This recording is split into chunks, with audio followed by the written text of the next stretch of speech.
Hello दोस्तों, Neha video film production में आपका एक बार फिर से स्वागत है।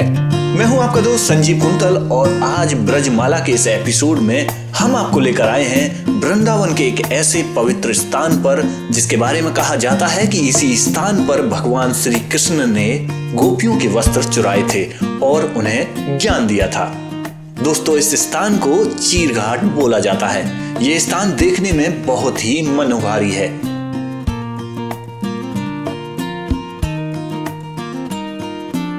और ये जो सामने आपको पेड़ नजर आ रहा है, जिसके बारे में बताया जाता है कि ये वही पेड़ है जिस पर नटखट कृष्ण गोपियों के वस्त्र लेकर बैठ गए थे। दोस्तों, पहले इसी स्थान के नीचे यमुना नदी बहती थी, लेकिन अभी वर्तमान में यमुना इस स्थान के सामने कुछ दूरी पर बहती है और आज आप सभी उसी पवित्र स्थान के दर्शन पा रहे हैं। गोपियां जो कि रोजाना दही माखन बेचने जाती थीं और लौटते समय इसी पेड़ के पास बने घाट पर अपने कपड़े उतारकर निर्वस्त्र होकर यमुना में स्नान करती थी। तो भगवान श्री कृष्ण ने उन गोपियों को ज्ञान देने के लिए उनके वस्त्र चुरा लिए और उन्हें लेकर इसी पेड़ पर चढ़ गए। कुछ देर बाद गोपियों की नजर अपने वस्त्रों पर गई तो उनको अपने वस्त्र नजर नहीं आए। जब उन्होंने इधर उधर नजरें घुमाई तो उन्होंने देखा कि कृष्ण कन्हैया तो उनके वस्त्र लेकर पेड़ पर बैठे हुए हैं। तो उन्होंने उनसे अपने कपड़े वापस करने को कहा तो भगवान ने उनसे मना कर दिया। इस पर गोपियां व्याकुल हो गई और भगवान से अपने कपड़े वापस करने की मन्नतें मांगने लगी। इसके बाद भगवान ने कहा कि आपको जरा भी लज्जा नहीं आती। जल में वरुण देव का वास है और ऊपर सूर्य देव हैं, फिर भी आप निर्वस्त्र होकर यहाँ स्नान कर रही हो। अगर आप सब मुझे वचन देती हो कि आज के बाद हम निर्वस्त्र होकर कभी यमुना में स्नान नहीं करेंगी, तभी मैं आपके वस्त्र वापस करूंगा। इस पर सभी गोपियों ने अपनी गलती मानी और भगवान से क्षमा याचना की और कहा कि आज के बाद वो कभी नग्न होकर यमुना में स्नान नहीं करेंगी। तो मित्रों, ये वही पेड़ है।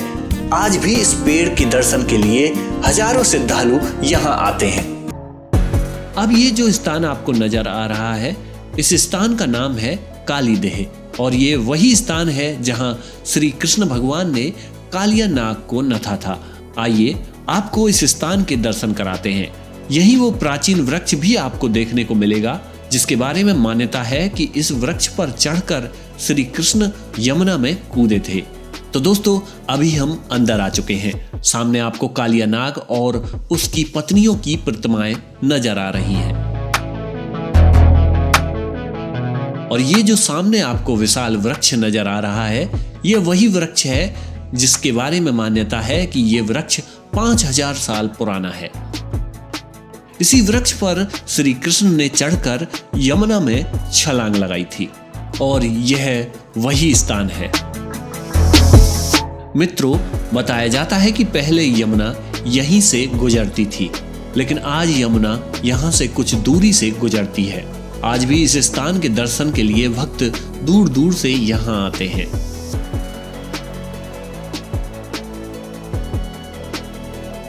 इस वृक्ष को आप देखेंगे तो पाएंगे कि ये अंदर से खोखला है, लेकिन फिर भी ये वृक्ष हरा भरा रहता है।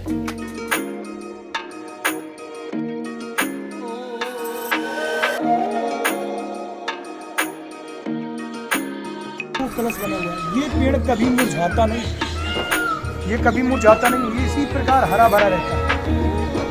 और ये पेड़ अंदर से कुछ नहीं है इसके अंदर। इसकी सबसे बड़ी विशेषता ये है,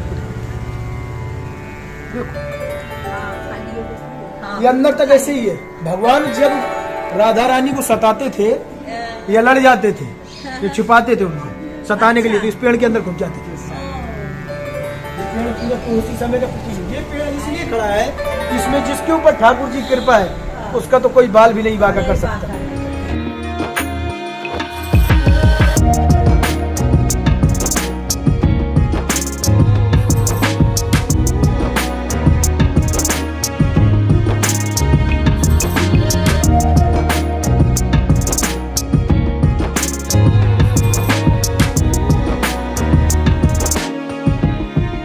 जो है कभी मुरझाता नहीं है, अपने आप धुल जाता है बरसात के समय। और इसमें 7 प्रकार के फूल हैं। अपने आप ये पेड़ हरा भरा।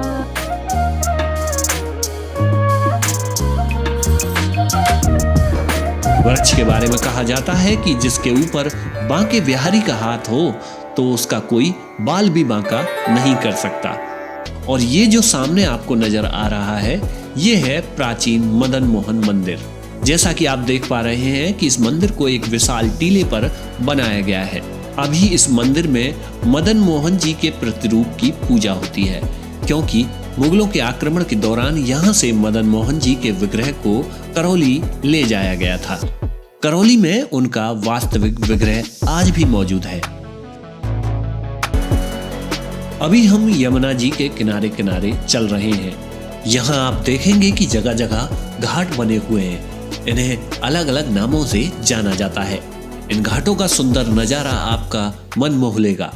इन घाटों पर भारी तादाद में श्रद्धालु और पर्यटक उमड़ते हैं, क्योंकि आप यहाँ बोटिंग का भी आनंद ले सकते हैं।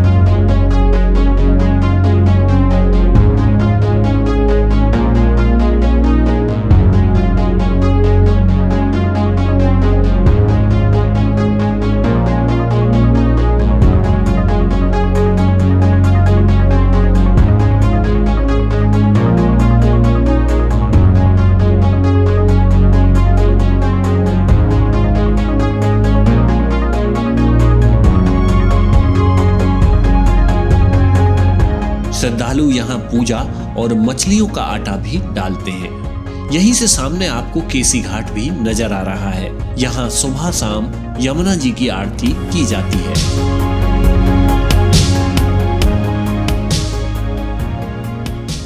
यमुना जी के दर्शन के बाद अब हम चलते हैं आगे।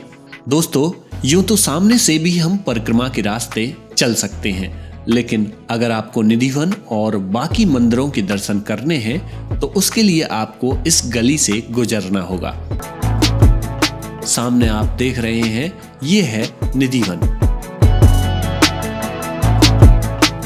मित्रों, निधिवन के बारे में मान्यता है कि आज भी यहाँ बांके बिहारी रोज रात को रास रचाने आते हैं। निधिवन को लेकर हमने एक अलग से वीडियो भी बनाया है, जो कि आपको हमारे चैनल पर मिल जाएगा। उसका लिंक भी आपको नीचे डिस्क्रिप्शन में मिल जाएगा। तो दोस्तों, मंदिरों के दर्शन के बाद आप इन गलियों से होते हुए उसी रास्ते पर आ जाएंगे जहां से आपने छोड़ा था।